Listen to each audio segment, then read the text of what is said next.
మనం తెలంగాణ ప్రజలకు ఏ మాట ఇద్దాం? మాట ఇస్తే మాట నిలబడాల కాంగ్రెస్ పార్టీ, మడవ తిప్పని పార్టీ కాంగ్రెస్ పార్టీ. ప్రాజెక్టులు కట్టింది కాంగ్రెస్ పార్టీ, రోడ్లు వేసింది కాంగ్రెస్ పార్టీ. ఇవాళ రోడ్డు ఎట్లున్నాయి ఎత్తుకారా చూసిరా మీరు? ఎట్లున్నాయి?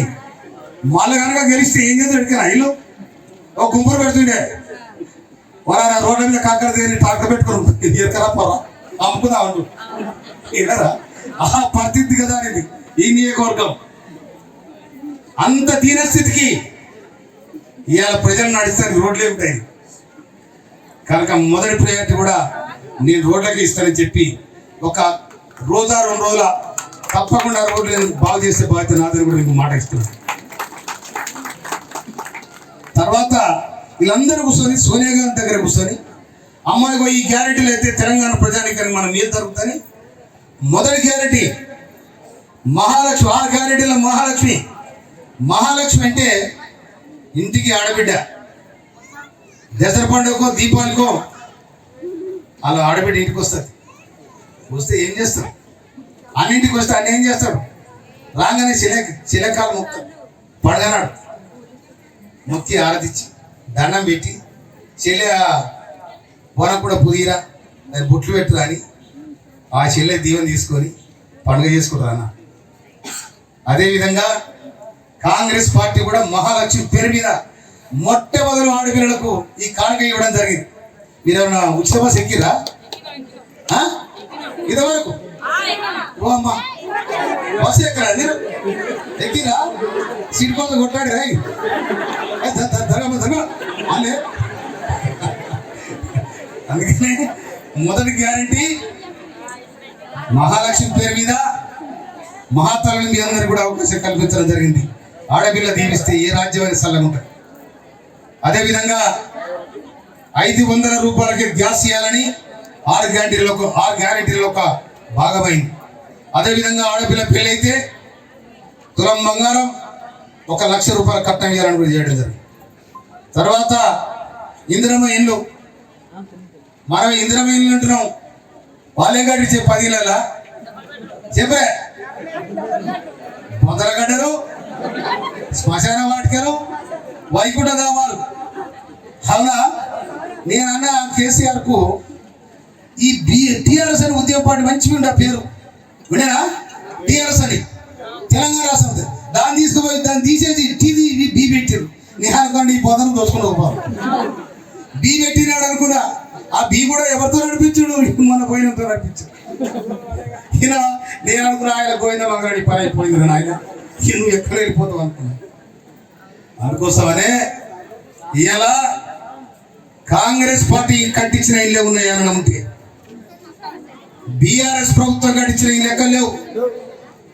ఇలా కాంగ్రెస్ పార్టీ పెట్టిన 6 గ్యారెంటీలలో ఇందిరమ్మ ఇల్లు కట్టేయడానికి ఎస్సీ ఎస్టీలకు అయితే 6 లక్షల రూపాయలు, బీసీ జర కొద్దిగా ఎసరుబాటు ఉన్న వాళ్ళకు 5 లక్షల రూపాయలు ఇవ్వాలని ఇవాళ రాష్ట్ర ప్రభుత్వం రేవంత్ రెడ్డి గారి ప్రభుత్వం స్పష్టంగా చెప్పడం జరిగింది. తర్వాత రైతులకు రైతు భరోసా, ప్రతి రైతుకు సంవత్సరానికి ఎకరానికి 15,000 రూపాయలు చొప్పున, కౌలు రైతు కూడా అదే ఎకరానికి 15,000. తర్వాత ఈ ఉపాధి హామీ వ్యవసాయ కూలీలకు ఈ జాబ్ కార్డు ఇచ్చిన వాళ్ళు ఎవరు? పీడర్ షెడ్ ఉందా? ఉన్నాడా? ఈడే ఉన్నాడు. ఏపీ ఉందా?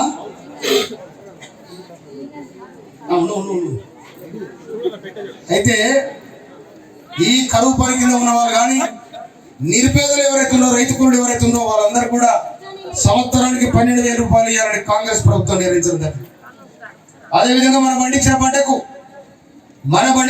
ఇవాళ ఛత్తీస్గఢ్ ప్రభుత్వంలో అమలవుతుంది, కర్ణాటక ప్రభుత్వం కూడా అమలవుతా ఉంది. కింటకు 500 రూపాయల బోనస్ ఇవ్వాలని కూడా ప్రభుత్వం నిర్ణయించడం జరిగింది. ఇప్పుడు ఎంత? 2,203 రూపాయల ఎంత కొత్తగా వచ్చి చెప్పరు. బస్సకు 3 కిలోల కోసిరాలే కొయ్యపోతే వాళ్ళ పుణ్యం. ఎందుకంటే నేను 450 క్వింటాలు అమ్మినా దాని చిన్న నాకు పోపు చేసారు. బొమ్మకి దండం పెడితేనే అది చెప్పి వాళ్ళ బతిలాంగడే ఆకేపుతాడు ఉండరు కదా, నేను కూడా ఒకటి పట్టిస్తా కనుక రైతులకు కాంగ్రెస్ పార్టీ ఆ భరోసా ఇవ్వడం జరిగింది. 2018 ఎన్నికలలో కేసీఆర్ ఏం చెప్పాడు? తిండి తిప్పలు లేకుండా ఉద్యమాన్ని బుధాన్ని వేసుకున్న వాళ్ళు, ఎంతో మంది త్యాగం చేసిన వాళ్ళు, వాళ్ళను మొత్తం మర్చిపోయింది గత ప్రభుత్వం. ఈ గడ్డ తుంగతుర్తి పోరాటాల గడ్డ, ఆ మట్టిని పట్టుకుంటేనే విప్లవాన్ని ఒరిగిస్తుంది. అటువంటి గడ్డలో ఏం జరిగింది? 10 ఏళ్ళు ఏం అభివృద్ధి జరిగింది? ఇవాళ నేను ఒక ఉద్యమకారుడిగా, స్థానిక బిడ్డగా నా పోరాటాన్ని ఎవడేమి అవమానం చేసినా నేను ఆపలేదు. కానీ మొన్న జూన్ 29 తారీఖు నాడు కేటీఆర్ వచ్చి మన కొట్టుకపోయిన ఎమ్మెల్యే కోసం 40,000 వేడితే గెలిపించాలేయో అని చెప్పాడు. తెల్లదారికే రాజీనామా చేసి ఆయన మంత్రిగా ఆయన పార్టీకి కార్యదర్శికి అన్నిటి బీకి అడుపు పనులు మొక్కలేసారు. ఏసీ నాకు కొడకలకి రాజధానికి అని చెప్పి సవాల్ చేసినాడు. అంటే ఈ దమ్ము ఒక ఉద్యమం చేసిన వాళ్ళకే ఉంటుంది, ప్రజల మధ్య ఉన్న వాళ్ళకే ఉంటుంది. అదేవిధంగా నిజంగా కాంగ్రెస్ పార్టీ నన్ను అతుకొని నన్ను దగ్గర తీసి నా కష్టాన్ని గుర్తించి నా ఉద్యమ నేపథ్యాన్ని గుర్తించి ఇలా నాకు టికెట్ ఇచ్చిన కాంగ్రెస్ పార్టీకి నేను ఈ నూతన సభలో శిరస్సు వంచి నమస్కరిస్తాను. నాకు ఓట్లేసి బంపర్ మెదడుతోని గెలిపించిన ఈ నూతన అక్క చెల్లెలకు, అన్నదమ్ములకు, ఉద్యమకారులకు అందరు కూడా నేను శిరస్సు వంచి నమస్కరిస్తా ఉన్నాను. ఈ తుంగతుర్తి చరిత్రలో 51,000 మెజార్టీ విన్నారా? లేక దత్తుడు కదా? ఏమనుకోనంటే నేను డబ్బులు వస్తున్నా, నేను ఎట్లా గెలుస్తా, ఇసుక మాఫీ చేస్తా, మళ్ళా కూడా పెడతా, మళ్ళా చేస్తా. ఏమైనా జాగ్రత్త చెప్పు. నాకు అవపడింది, వాళ్ళకు అవపడేది ఏమో ఇసుక అవపడేది, కానీ నాకు అవపడింది ఏం తెలుసా? ఇసుక కింద ఉన్న నీళ్ళు అవపడ్డాయి. నాకు ఇసుక కింద ఉన్న నీళ్ళు అవపడ్డాయి. ఆ నీళ్లతో జనం భక్తుల సంగతి నాకు తెలుసు. అక్రమ భూములు మీకు అవపడ్డది, ఎప్పుడు ఎదిరిస్తారో నాకు పడ్డది. ఇది తేడా. నిజంగా ఇక్కడ కేడి ఉన్నాడు, అమ్మ ఎంపీ గారు సంజయ్ రెడ్డి గారు వాళ్ళ సత్యమని. నిజంగా ఎన్నిసార్లు మీరు డైరెక్ట్ పోయిరే చెప్పే ఎమ్మెల్యే దగ్గరికి చెప్పే, నా దగ్గర రాని సరస్గా సాయంత్రం వస్తే మార్కెట్ సాయంత్రం పండుగ. అవునా? నేను చెప్తాను కానీ చంద్రారెడ్డి బేచ్ కాడ కూర్చోండి. నేను ఎందుకు కూర్చోండి చెప్పు? అక్కలు చెల్లెలు మూడ్స్ కూడా ఓట్లేసారు, భార్య భర్తలు బోధినకుంటా ఓటైతే ఎవరికైతే ఆటితే ఎవరికేసేది సారానికి వేద్దాం, ఇట్లా పండుగ చేసుకున్నారు, కిలకిల నవ్వుకున్నారు. ఇంకొక మాట కూడా చెప్తున్నా నేను, తెలంగాణ ప్రత్యేక రాష్ట్రం ఏర్పడినాడు కూడా ప్రజలు సంతోషంగా లేరు. కానీ 3 తారీఖు నాడు కాంగ్రెస్ పార్టీ గెలిచినాకంత సంతోషంగా ఉన్నారు తెలంగాణ ప్రజలు. ఎందుకో తెలుసా? ఈ పీడన పోయింది, నయా రస కారులను తొక్కేసి పెట్టి తెలంగాణ జనం. ఒక ముఖ్యమంత్రి ఉంటే ప్రజలకు గెలవడా? రేవంత్ రెడ్డి గారు ఎల్బీ నగర్లా ప్రమాణ స్వీకారం చేస్తుంటే ప్రగతి భవనం కూడా ముంగట ఉన్న గేట్లు అయ్యే ఆటతో గుర్తున్నాయి. మన సినిమాలు చూస్తుంది ఇట్లా ఇట్లా ఇలా గుర్తాయి, అయితే ఆటతో గుర్తున్నాయి. అంటే ప్రజాస్వామ్యం అనేది అంత బ్రహ్మాండంగా పరిశీలింది. ప్రజాస్వామ్యాన్ని రక్షించిన తెలంగాణ ప్రజానికం. ఏనాడు కూడా తెలంగాణ ప్రజానికం అన్యాయాన్ని సహించరు, అక్రమాలను సహించరు, దానికోసం ఎప్పుడు దెబ్బతినని వెయిట్ చేస్తాం. ఇప్పుడు 30 తారీఖు నాడు కూతురు గుంజితే 3 తారీఖు నాడు పరారైపోయాడు. అవునా కదా? అవునా కదా? అందుకోసమని తుంగతూతిలో కూడా 30 తారీఖు నాడు తూట వేలిస్తే 3 తారీఖు నాడు బదలైపోయింది, ఎక్కడ పరారైపోయాడు. అది తుంగతుర్తి ప్రజల చైతన్యం. తుంగతుర్తి ప్రజలకు ఎవరిని భయపడరు కాదు. జర్రసేపు నువ్వు భయపడవచ్చు, నీ ఇంటి ముందు రాకపోవచ్చు, పోలీసుల బలం చూసుకొని వాళ్ళ కేసులు పెట్టవచ్చు. కానీ ఆ తర్వాత ఏమైంది? ప్రజాస్వామ్యం గెలుస్తుంది. అందుకోసమనే ఈ 10 ఏళ్ళుగా ఏ ప్రజలైతే తెలంగాణ కోసం తిరుగుబాటు చేసి తిండి లేక తిప్పలేక ఉద్యమాలు చేసిండ్రో ఆ ప్రజలు మర్చిపోయారు మీరు. సోనియా గాంధీ తెలంగాణ ఇచ్చే నాడు స్పష్టంగా చెప్పడం జరిగింది, తెలంగాణ కోసం ఎంతో నిరుద్యోగులు 800 మంది చచ్చిపోయారు. ఎవడు కారణం దీనికి? ఎవడు కారణం? పోయిన సర్కార్ కారణం. మీ నిరంకుశ పాలన, మీ రజాకార్ పాలన, మీ దోపిడి పాలన. అందుకోసమనే ప్రజలు తిరుగుబాటు చేసిన ఆ తిరుగుబాటు పట్టుకపోయి ఎన్నాళ్ళు కూడా రాజరిక వ్యవస్థ నడవది. ఇది ప్రజాస్వామ్యం. డాక్టర్ బిఆర్ అంబేద్కర్ రాజ్యాంగంలో రాసిన ప్రకారం ఎవరికైనా ఒక్కటే ఓటు. ఆ ఓటు ప్రకారం ఇలా తిరుగుబాటు అయింది. లేకపోతే కేసీఆర్ ప్రతిభావం ఎలగొడతారు ఎవరైనా? ఈడ రిజల్ట్ రాగానే ప్రతిభావం ఎనకపోయి ముంగడే కాదు, ఆయన పోతే ముంగడ 10 కార్లు ఎనక 10 కార్లు. ఓ అమ్మ పెద్ద గొస. నేను 20 ఏళ్ళు ఆయన ఏంటో ఉన్నా, 3 ఏళ్ళుగా కలవడా. నేను చైర్మన్ చేసి, ఆయన కార్యదర్శి చేసి, నేను ఫౌండర్ మెంబర్ దానికి పొత్తిపోసిందని నేను కూడా ఉన్నా. నేను నా కలవడానికి ఈ పరిస్థితి ఉంటే ప్రజలు ఎట్లా? ఆ గేట్లు కొట్టకపోయినాడు జనము ఉప్పెన లేచను. ఆ ఉప్పెనలో ఉన్న దేవుడు, ఆ ఉత్తమ వీరుడు రేవంత్ రెడ్డి హారతి పలికిన ప్రజలకు. విన్నావా? ఆ రేవంత్ రెడ్డి వేగు సుక్క, తెలంగాణ వేగు సుక్క. ఈ ఏమొక్కి తెలుసా? దేవుడా దేవుడా దేవుడా దేవుడా ఎప్పుడు రావాలి, రేవంత్ రెడ్డి రావద్దు అనుకోరు. తెలంగాణ ఈడ కూడా ఇప్పుడు ఇప్పుడు ఏం చేసాడు? ఎవరికన్నా రాని మంగళసారి గారి టికెట్ రావుతున్నా దేవుడా దేవుడా అనుకో. ఈ 9 తారీఖు నాడు రాత్రి 11 గంటలు పంపేది. 10 తారీఖు నాడు 11 గంటల రకాల 30,000 మంది సంబరిస్తున్నా. నేను చెప్పకూడదే. ఏది నామినేషన్ లాస్ట్ డేట్ నాడు అంటే న్యాయానికి ధర్మానికి ఆ సంకేతం ఉంటుంది. ఎప్పుడూ అక్కడ ఆగదు, కొన్నాళ్ళే నడుస్తుంది. నిజంగా ఇక్కడ చాలా మంది పేదలు ఉన్నారు, మధ్యతరగతి వాళ్ళు ఉన్నారు. మీకు ఇలా మనిషికి ఏం కావాలి? గూడు నీడ, తినేత తిండి కావాలి, కట్టుకునే బట్ట కావాలి. ఏ రాజకీయ నాయకుడు, ఏ కుటుంబం కూడా ఏ రాజకీయం మీద ఆధారపడదు. వాళ్ళ బతుకులు వాళ్ళు బతారు. కానీ ఏమనుకుంటారంటే మాకు కూడా ఒక ఎమ్మెల్యే ఉండాలి, మా ఆపదైన సాపదైన మా సహకారం చేస్తే ఉండాలి అనేది ప్రతి మనిషి కోరుకుంటారు. ఆ సహజం. మీరు ఓట్లేసి గెలిపించారు కాబట్టి అడిగే హక్కు మీకు ఉంటుంది. హక్కులేదు ఈక్కులేదు నువ్వు అడిగే కూర్చొని లేదంటే ఎవడు? ఎక్కడిది ప్రజాస్వామ్యం? ప్రజాస్వామ్యం రక్షించబడింది. ప్రజల కోసం ప్రజల వద్ద పాలన వచ్చింది. అది రేవంత్ రెడ్డి గారు దాన్ని మంత్రివర్గాల దగ్గర పెట్టుకొని మన ప్రజలకు ఏ మాట ఇద్దామని ఆలోచన చేసిన విధానం. తెలంగాణ ఇవాళ కాంగ్రెస్ పార్టీ అధికారాన్ని రాకముందే ఢిల్లీ పోయి సోనియా గాంధీ దగ్గర కూర్చొని మీ పత్రికా మిత్రులకు అందరు కూడా హృదయపూర్వక నూతన సంవత్సర శుభాకాంక్షలు. ఇలా రాష్ట్ర ప్రభుత్వం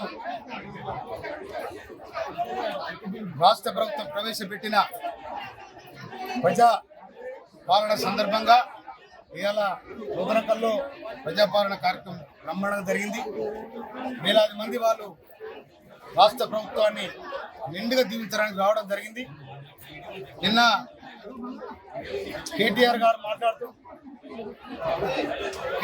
మాట్లాడుతూ మేము ఓడిపోతాను 170 తప్పులు చేసామన్నారు. నువ్వు ఇదే మేధావి అయితే నువ్వు ప్రపంచాలు తిరుగుతీవి, దేశాలు తిరుగుతీవి, కట్టెట్టా మీ నాయన 80,000 పుస్తకాలు చదివే మీది నీకుందని ఏం చేయలేరు. మొత్తం అదే పని మీద ఉండిరి. ఎక్కడ జనం తిరుగుబాటు అయింది. మీ ఇసుక మాఫియా, మీ భూమాఫియా, మీ అబద్ధాల కోర విధానం అన్నిటి కూడా మిమ్మల్ని బొందబెట్టింది. ఏ లక్షలాది మంది ఉన్నా దళితులను ఎక్కడ చేసినారు మీరు? ఏం చేసినారు? అంటరాని వాళ్ళని చేసినారు, ఉద్యమకారులు అని చేసినారు, ఉద్యమకారులు అవమానపరిచినారు మీరు. అందుకోసం ఉద్యమకారులు ఎవరైతే ఉన్నారో వాళ్ళందరూ కూడా మీకు ఎప్పుడు ఈ ప్రభుత్వం సమాధి అయిపోద్దని వాళ్ళు ఎదురు చూసారు. అందుకోసం వ్యవసాయ రంగంలో మీరు చేసింది ఏంటిది? కాళేశ్వరం కథ ఏంది మీది? ఈ 5% పెట్టినారు. 5% ఎంతమందికి మీరు ఉద్యోగాలు ఇచ్చారు? ఎక్కడ ఏం చేయలే. ఇలా మీ చెల్లె ఇయ్యాలా ఎందుకు చీఫ్ లిక్కర్ కేసులా ఢిల్లీలో ఉంది. ఎన్ని మాఫియాలు చేశారు మీరు? మీకు సహకరించే బీజేపీ గతేంది ఇయ్యాలా? ఎవరు మీకు సహకరించాలి? మళ్ళీ మేము చేసినాము కాంగ్రెస్ ప్రభుత్వం వ్యతిరేక. ఎవడా నీకు వ్యతిరేకం అయింది? నీకు ఎవరి దరఖాస్తు పెట్టిండు? ఎవరు చేసిండు నీకు? ఎవరు చేయలే. ప్రజలు సంతోషంగా ఉన్నారు. తెలంగాణ రాష్ట్రం ఏర్పడినాడు కూడా ప్రజలు ఇంత సంతోషంగా లేరు. మీ ప్రభుత్వం కూలిపోయినాడు ప్రజలు ఇవాళ పటాకులు పేర్చుకున్నారు, సంతోషాన్ని కట్టుకున్నారు. ఇవాళ ఈ ప్రజా పరిపాలన మామిడాకులు కట్టుకుని, మామిడి తోరణాలు కట్టుకొని పెళ్లిళ్ళు చేసుకుంటారు. పెళ్లి కాడ ఏ విధంగానైతే కార్యం చేసుకుంటారో ఆ విధంగా సంతోషంగా ఉన్నారు. ఇవాళ మీ పాలన ఎన్నడన్నా ఈ ప్రజల సమక్షంలో మీరేమైనా ప్రకటించిండ్రా? ప్రజలకు ఏమైనా హామీలు ఇచ్చిండ్రా? ఏం చేసిండ్రు మీరు? కనుక మీరు ఏం చేయలేదు కాబట్టి మిమ్మల్ని కూడా ప్రజలు మాకు వద్దనుకున్నారు. అందుకోసం మీరు మీ మంత్రులు చెప్పు లేనోడు ఇలా నీకు పండుకుంటానికి ఇల్లు లేనోడు ఫామ్ హౌస్లు పెట్టుకున్నారు. ఎక్కడి పైసలు? ఏడకు వచ్చిన పైసలు ఎవరు లూటి చేసిన మీరు? తెలంగాణ ప్రజల ఆస్తిపాస్తులు మొత్తం కొల్లగొట్టిన మీరు. తెలంగాణ కేంద్రంలో వచ్చినాయి కానీ, తెలంగాణ ప్రజల పన్నుల రూపంలో వచ్చినాయి కానీ మీరందరూ కూడా కొల్లగొట్టి కోట్లకు సంపాదించారు. ఎక్కడ ఈ పైసలు?